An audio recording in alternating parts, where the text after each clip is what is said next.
懂命理的老板，平常在管理公司的时候会有什么不同之处呢？风水术数只是它其中的一个点。2019年的时候，做了一家上市公司的风水顾问，每一年大概就是1000来万，所以他那个库是没有打开的，去找到他的朝向，再来算这栋楼的楼运，就是为这栋楼去算命，它哪一层会更好，叫万山万象。到他现在2025年，他的账上累计8个亿的现金存款。管理企业当中可能会遇到用人的难题。这个老板的五行是忌水的，你来一个水很旺的人在你身边，那你怎么样你都没办法起得来。现在进入了9子离火大运，我们真的要根据这个大运去调整自己的个人事业的方向。八字需要火的人，你可能就要飞黄腾达。元丰地中，起盘的时候那是虚见害是天罗地网，一尘脱俗啊。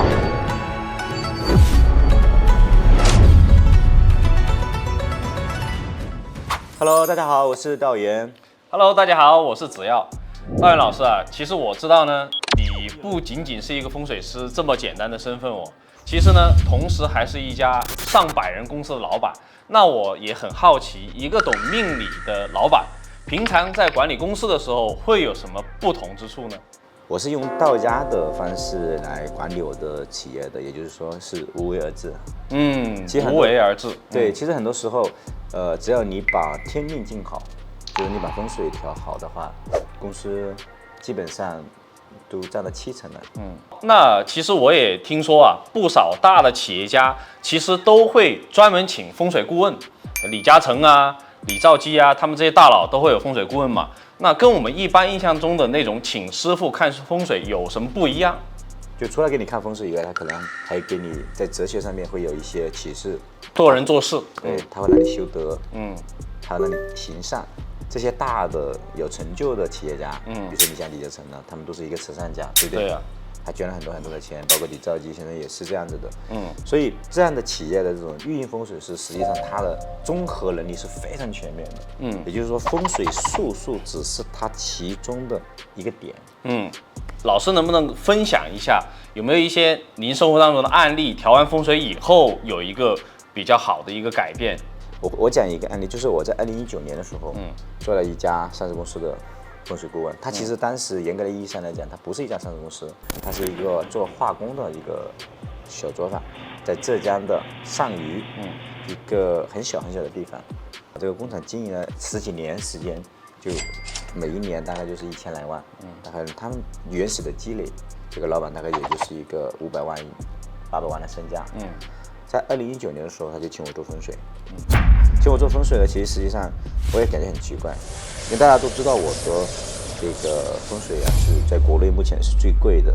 19年的时候，那个时候我做一个风水，就是他请我去36万8嘛，是2019年的4月8号，我就给他看了风水。先我是帮他就是他个人的命理啦。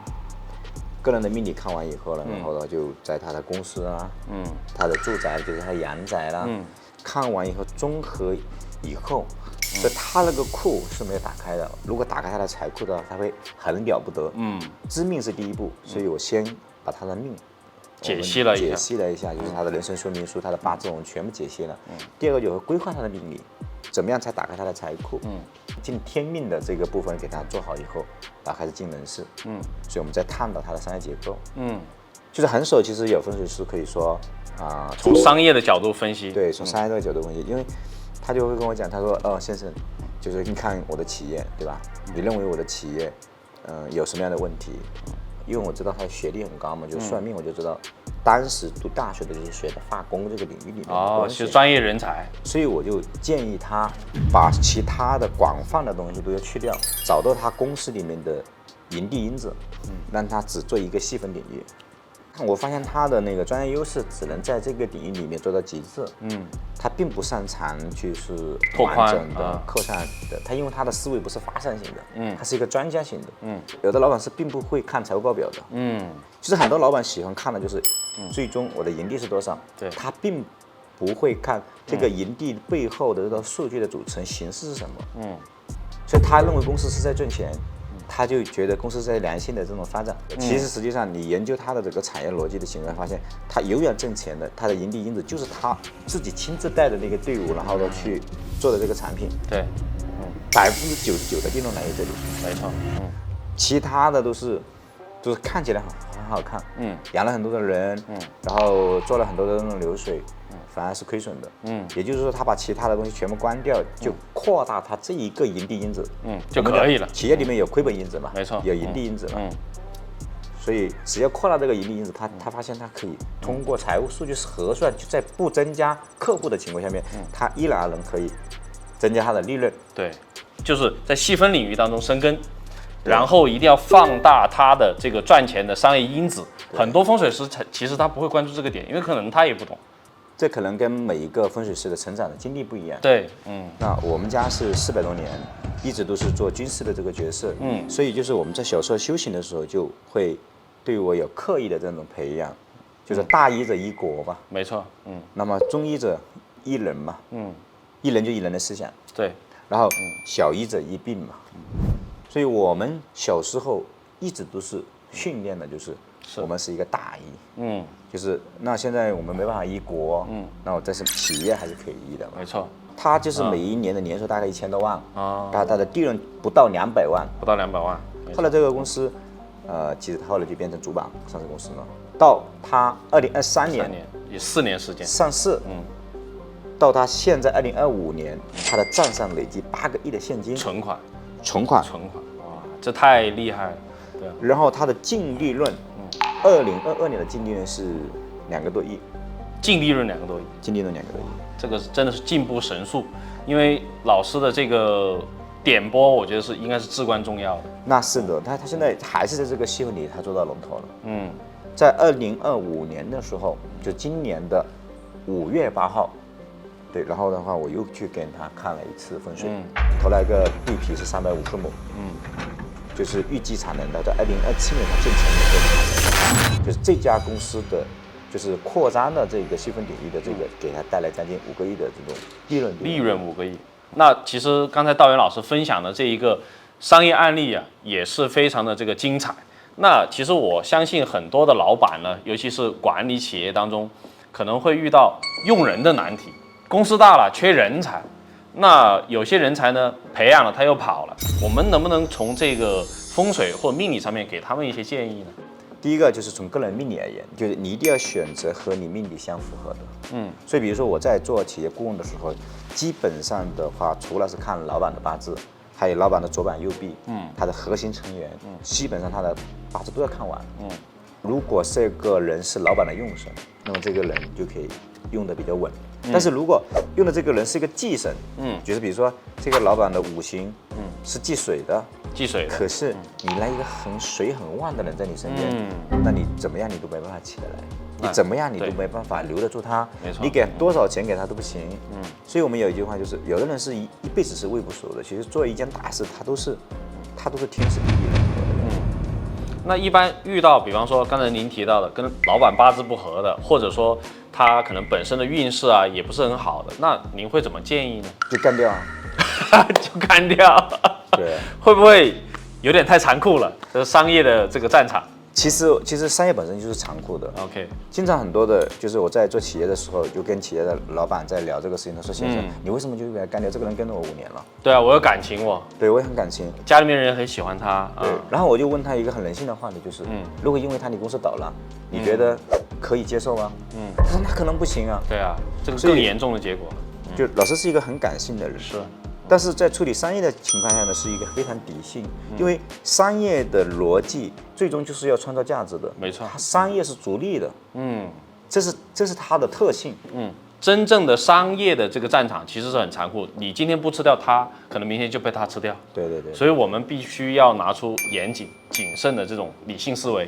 所以这么多年我做了很多的坏事啊。打引号的，我觉得可能是相当于帮这家企业走得越来越好。然后给这一个不合适的人，更多的机会吧，找到他适合的场景。人是一个生态的，你在哪一个生态下面，就要符合你生态的这个规则。对规则。你的能力没到那个上限，如果你又去到那个地方，其实你自己也是很难受的。是，道元老师跟我们讲了，就是八字或者说这一个员工啦、股东之间的如何相合和这个相冲，可能产生一些问题了。这个市面上很多的老师都在讲风水，现在进入了九子离火大运。没错。那么九子离火大运这一个大运，是不是我们真的要根据这个大运去调整自己的个人事业的方向？首先，我们要知道九子离火运的它大致第哪一个行业，比如说文化类了、科技类了、对思想类了、对创新型的东西呢，女性事业了，比如说爱美的东西呢，对吧？美业啦，这个方面都会很好了。就是你八字需要火的人，然后的话，你在这个火运的这个20年，那么你可能就要飞黄腾达。就比如说在上个一个元运里面，八运的时候，那么八字需要土的土运，那么他就发了一批人，这就讲大环境、大趋势。那再去到我们的企业啦，我就讲一个，就比如说看风水的流程嘛，好啊，好不好？好啊。就延伸起来，我们讲看怎么样为一个公司去看它的风水，从前到后？哎，从前到后我们就一般的风水师，实际上他只会到这个办公室的那个门口，或者是窗，阳台，去测这个方位，然后根据这个方位，来定它的这个吉凶，我们看风水，我首先会去到这个办公楼的大门口，去找到它的朝向，坐西南朝东北啊，还是坐东北朝西南啊？它是什么样的山向，对不对？再来算这栋楼的楼运，算这栋楼的楼运，对，就是为这栋楼去算命，是这个意思吗？对。哦，那么楼有楼运的，是从它奠基的那一刻开始，就像我们人生下来，我们不就是有命运嘛，对不对？对啊，40年，是50年，还是80年，还是120年，它其实从它的朝向以及它是什么时候建成的那一刻起，就有了这个天生的这个楼的，这个楼运，这个出来以后，你就知道它哪一层会更好。就是相当于一个人的命运，他哪一年会更好？就是对，楼就是哪一层更好，哪一层更好，以及哪一个方位，先天方位更好。先天方位，就是因为它比如说在8运里面建的楼啦，像不像我大多写字楼都是8运里面建的楼啦？因为现在9运还刚开始嘛。对。那8运楼里面，它有几个朝向是非常好的啦。丑山未向，未山丑向，前山巽向，巽山乾向，巳山亥向，亥山巳向，这6个山向，就是在整个8运里面的所有的楼运都是很好的，最好的这个8，所以6个方位，你只要是用罗盘在你的大楼的那一刻下的这个罗盘，发现它是这个朝向，它在8运里面是叫万山万象。我说的万山万象就是坐山是好的，向山是好的，但这个底面其实它还是有一些不吉利的方位。没错，那么你在这栋大楼的极地的方位，又是万山万象，又是站到这个最吉的，那么吉位，那么你这个办公室，你就算不做风水，它也旺到极致啊。你老爸是个20亿美金的富豪，那我生下来就是有20亿，你就有了啊，你就不需要说先天好，咱们把我的财库打开，不需要打开财库了，已经有了。对，因为你出生已经决定了，就是没错，你的楼运这个几个朝向里面的最好的方位给到你了，那你就是等于说你先天你就占据了那个了，所以你去那里一看，我好像我没有做任何风水，为什么也很好，也很好？对，那是这就是你的命运了，你走运了，是吧？第一步是大楼朝向风水嘛，然后楼层嘛，然后算楼运嘛，然后第4步就是要看你是否在它的吉位和衰位里面。对，吉位衰位里面。那么如果你在衰位在上面的话，那你就要布风水嘛，对，然后呢把那个气口纳气口，调整一下嘛，就是我们所有的好的运气是从气口来的。对，比如说大门是进气口，就比如说窗也是进气口，所以你在哪个方位开哪个窗，以及在哪个方位开个门，哪个方位有一堵墙，都决定着风水的好坏。这个企业的环境风水，我通常看是首先计算这个楼的楼运，如果这个人楼运都没有，对，然后的话他已经是很衰了，上山下水，对啊，已经是破败之象。是你要我在这个破败之象去给你把风水不好，就是有的时候为什么我去到一个大楼，然后的话我罗盘一下，我就说你搬吧，然后他就认为你没有水平，